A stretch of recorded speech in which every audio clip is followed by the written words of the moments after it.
ये वसीम रिज़वी की किताब मोहम्मद का 6ठा अध्याय है। इसका नाम है कुरान की आलोचना। कुरान को इस्लाम का आधारभूत धर्म ग्रंथ माना जाता है तथा इस्लाम के अनुयायी मानते हैं कि अल्लाह ने जिब्राइल के माध्यम से इसे मोहम्मद को सुनवाया। विविध लोग कुरान की आलोचना विविध कोणों से करते हैं। एक तरफ कुरान का सेकुलर रूप में अध्ययन करने वाले इसकी ऐतिहासिक, साहित्यिक, समाज वैज्ञानिक और धर्मशास्त्रीय दृष्टि से अध्ययन करके आलोचना करते हैं, तो दूसरी तरफ आलोचना करने वालों में ईसाई मिशनरियाँ और अन्य लोग हैं जो मुसलमानों का धर्म परिवर्तन करना चाहते हैं और कहते हैं कि कुरान दैवी ग्रंथ नहीं है, यह त्रुटि रहित नहीं है तथा यह नैतिक रूप से उच्च विचार नहीं देती। कुरान की ऐतिहासिक आलोचना करने वाले विद्वान जैसे John Bransbro, Joseph Scott, Patricia Crone, Michael Cook इसकी उत्पत्ति, इसके पाठ यानी टेक्स्ट, रचना, इसके इतिहास, दुरूह टेक्स्ट आदि की वैसी ही जांच पड़ताल करना चाहते हैं जैसे किसी अन्य गैर धार्मिक ग्रंथ के बारे में किया जाता है। विरोधी जैसे इब्न सिना ने कुरान की आंतरिक विरोधाभासी बातों, वैज्ञानिक तथ्यात्मक गलतियों, इसकी स्पष्टता की त्रुटियों, विश्वसनीयता तथा नीति संबंधी संदेशों को ढूंढने की कोशिश की है।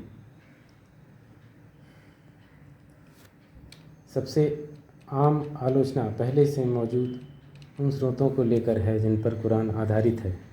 कुरान के आंतरिक विरोधाभास इसकी अस्पष्टता और नीति संबंधी शिक्षाओं को लेकर होती है। भारतीय विचारकों में जिन लोगों ने कुरान की आलोचना की है उनमें आर्य समाज के प्रवर्तक तथा सत्यार्थ प्रकाश की रचयिता स्वामी दयानंद सरस्वती का नाम सर्वोपरि है। सत्यार्थ प्रकाश के 14वें अध्याय में उन्होंने बड़े ही तर्कपूर्ण ढंग से कुरान की आयतों का विश के नाम से मोहम्मद ने अपना मतलब सिद्ध करने के लिए यह कुरान किसी कपटी, छली और महामूर्ख से बनवाया होगा। इसी अध्याय में या समोल्लास में एक जगह वह लिखते हैं, इस मजहब में अल्लाह और रसूल के वास्ते संसार को लुटवाना और लूट के माल में खुदा को हिस्सेदार बनाना शबाब का काम है। जो मुसलमान नहीं बनते उन लोगों को मारना और बदले में बहिश्त को पाना आदि पक्षपात की बातें ईश्वर की नहीं हो सकती। श्रेष्ठ गैर मुसलमानों से शत्रुता और दुष्ट मुसलमानों से मित्रता, जन्नत में अनेक औरतें और लौंडे होना आदि निंदित उपदेश कुएं में डालने योग्य हैं। इस्लाम से अधिक अशांति फैलाने वाला दुष्ट मत दूसरा और कोई नहीं। इस्लाम मत की मुख्य पुस्तक कुरान पर हमारा यह लेख हठ, दुराग्रह, ईर्ष्या, विवाद और विरोध घटाने के लिए लिखा गया, न कि इसको बढ़ाने के लिए। सब सज्जनों के सामने इसे रखने का उद्देश्य अच्छाई को ग्रहण करना और बुराई को त्यागना है। इतना ही नहीं, दयानंद को कुरान की पहली आयत पर ही आपत्ति है। वे कहते हैं कि कुरान का प्रारंभ ही मिथ्या से हुआ। दयानंद को इस कलमे यानी वाक्य पर दो आपत्तियां हैं। प्रथम, यह कुरान के प्रारंभ में यह कलमा परमात्मा की ओर से प्रेषित नहीं हुआ है। प्रेषित होना मतलब इल्हाम होना, जैसा कि मोहम्मद ने दावा किया है। दूसरा, यह कि मुसलमान लोग कुछ ऐसे कार्यों में भी इसका पाठ करते हैं जो इस पवित्र वाक्य के गौरव के अधिकार क्षेत्र में नहीं है। कुरान एक मजहबी किताब है। मुसलमान कुरान की हिदायतों को मानते हैं। इसके कुछ तथ्य आज बिल्कुल प्रमाणित नहीं लगते, जैसे ब्याज हराम है। कुरान मुस्लिम को बैंकिंग की सुविधा से वंचित कर देते हैं। कुरान के कुछ नियमों की वजह से मुस्लिम बैंकिंग का इस्तेमाल करने से कतराते हैं। आजकल फैले आतंकवाद में भी लोग कुरान से मतलब निकालते हैं, जैसे जिहाद। कुछ कट्टरपंथी कुरान की व्याख्या कर मुस्लिम युवकों को आतंकवाद की ओर आसानी से धकेल देते हैं। उपरोक्त कुछ बातें जो कुरान के सिलसिले में हैं उसे हर इंसान अगर समझना चाहे तो समझ सकता है कि कुरान कोई अल्लाह की किताब नहीं है, बल्कि एक मानसिक तौर पर बीमार व्यक्ति के विचारों की उपज है। मानसिक तौर पर जो बीमार व्यक्ति है वह कोई ज़रूरी नहीं है कि बुद्धिहीन भी हो, वो काफ़ी बुद्धिमान भी हो सकता है, जैसा मोहम्मद के केस में था। मोहम्मद ने अरब में अपना वर्चस्व कायम करने के लिए अल्लाह नामक शक्ति को जन्म दिया,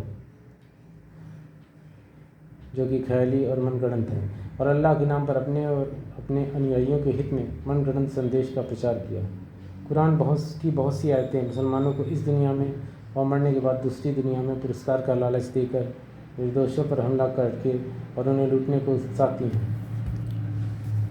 उदाहरण के लिए कुरान की आयत 48-20 को समझें। अल्लाह ने तुम्हें बहुत सी गनीमतों का वायदा फरमाया है। अल्लाह ने यह माल यानी लूट का माल तुम्हारे लिए भेजा है। तुम इस पर काबिज हो गए तो जितना चाहो लो। मोहम्मद ने गलत कार्य करने वाले अपने अनुयायियों को आत्मनिर्भर बनाने के लिए अपने अल्लाह की तरफ से यह संदेश दिया, युद्ध में जो भी तुम्हारे कब्जे में आए उस पर मौज करो, वह सब जायज़ और अच्छा है। मुसलमान सदियों से आज तक इस आयत का अध्ययन कर पूरी दुनिया में लूटपाट और डकैती जैसी घटनाएं करता रहा है। तैमूर लंग, जिसका शासनकाल 1336 से लेकर 1405 ईस्वी तक था, एक बेहद क्रूर इंसान था और डकैती व मारकाट की बदौलत सुल्तान बना तैमूर। उसने अपनी आत्मकथा भारत के खिलाफ कुछ इतिहास में लिखा है, इतनी कड़ी मेहनत और परेशानी से गुजरते हुए हिंदुस्तान आने के मेरे 2 मुख्य उद्देश्य हैं।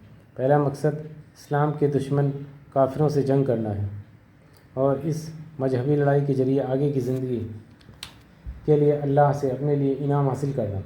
मेरा दूसरा मकसद यह है कि इस्लाम की सेना इस जंग में काफिरों के धन दौलत को लूट कर मालदार हो सकेगी।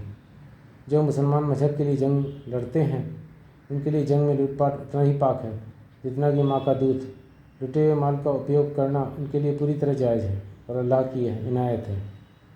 मोहम्मद से पहले अरब के लोग धार्मिक जंग के आदी नहीं थे। आज भी बहुत से ऐसे मुसलमान हैं जो अल्लाह को मानते हैं लेकिन धर्म के नाम पर दूसरों की हत्या करना या जंग करना ठीक नहीं मानते हैं।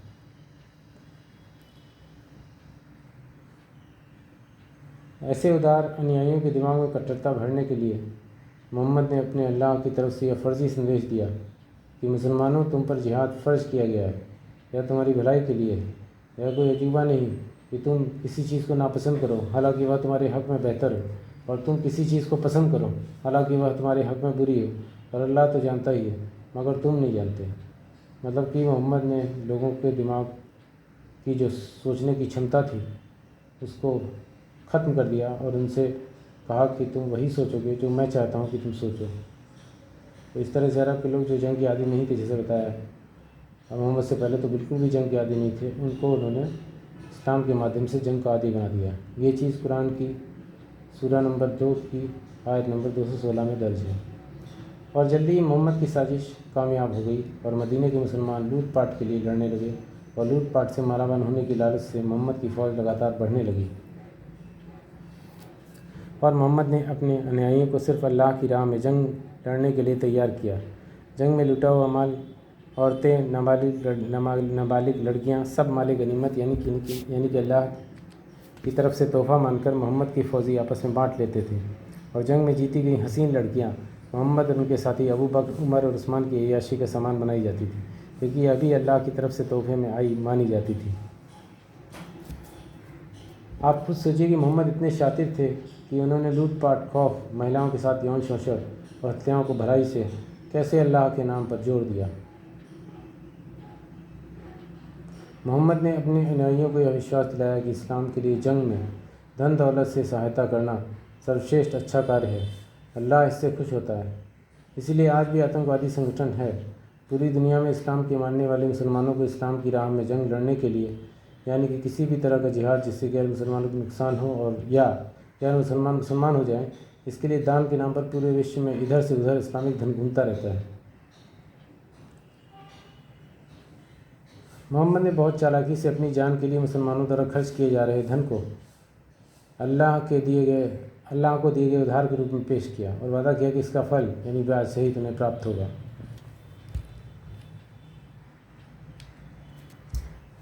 तुम में से कौन कौन ऐसा है जो अल्लाह को कर्ज देने की इच्छा रखता है? जान लो अल्लाह इस उधार के बदले कई गुना देगा और वह भी जन्नत के सिले के साथ। कुरान की सूरह 57 की आयत 11। तन दौलत और मजबूती के साथ गैर मुसलमानों के साथ जंग करने के लिए मोहम्मद ने अपने अनुयायियों को उकसाया और इसका वर्णन कुरान के सूरह 47 की आयत 4 में है। जब जंग में तुम्हारे सामने काफिर आए तो उनकी गर्दन और जब उन पर काबू पालो तो तब तक जंग खत्म ना हो जाए उन्हें बंदी बनाए रखो और उनके साथ चाहो तो एहसान दिखाते हुए आज़ाद कर दो या फिर छोड़ने के बदले फिरौती लो। याद रखो कि अल्लाह चाहता तो काफिरों से और तरह से बदला लेता और उनसे वसूलता, पर चाहा कि तुम्हारी आजमाइश इस तरह से की जाए कि अल्लाह अपनी राह में शहीद हुए लोगों के कार्यों को ज़ाया नहीं होने देगा।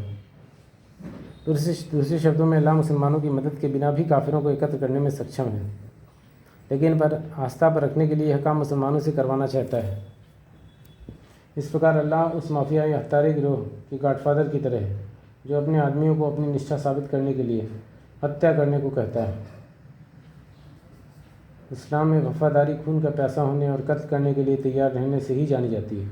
तभी तो उसने कहा, और मुसलमानों गैर मुसलमानों के खिलाफ हथियार उठा लो, जिहाद के लिए जंग के मैदान में दौड़ने के लिए घोड़े तैयार करो। इससे अल्लाह के दुश्मनों और तुम्हारे अपने दुश्मनों में तुम्हारा खौफ पैदा होगा और साथ ही दूसरों पर भी तुम्हारी धाक बनेगी। तुम भले ही यह न समझ पाओ, लेकिन अल्लाह उसे जानता है। अल्लाह की राह में तुम जो भी खर्च करोगे वह तुम्हें पूरा वापस मिलेगा और तुम्हारे साथ कोई भी नाइंसाफ़ी नहीं होगी। ये कुरान की सूरह नंबर 8 की वर्स नंबर यानी आयत नंबर 60 थी। मोहम्मद ने उसकी तरफ से गैर मुसलमानों के खिलाफ लड़ने वालों और अल्लाह का रसूल स्वीकार करने वालों को मौत के बाद भारी भरकम इनाम मिलने का खोखला वादा किया। इनाम का वादा मोहम्मद द्वारा अल्लाह की तरफ से बहुत उदार और खुले दिल का था। उसने वादा किया कि यह इनाम दुनिया की बेहतरीन चीज़ों सुख सुविधा के रूप में होगा।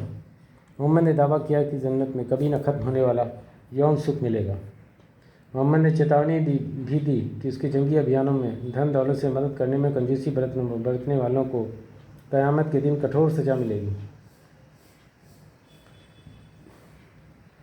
ऐ ईमान वालों, मैं तुम्हें वह फ़ायदेमंद तरीक़ा फरमाऊँगा जिससे तुम अल्लाह के दरबार में सज़ा पाने से बचोगे।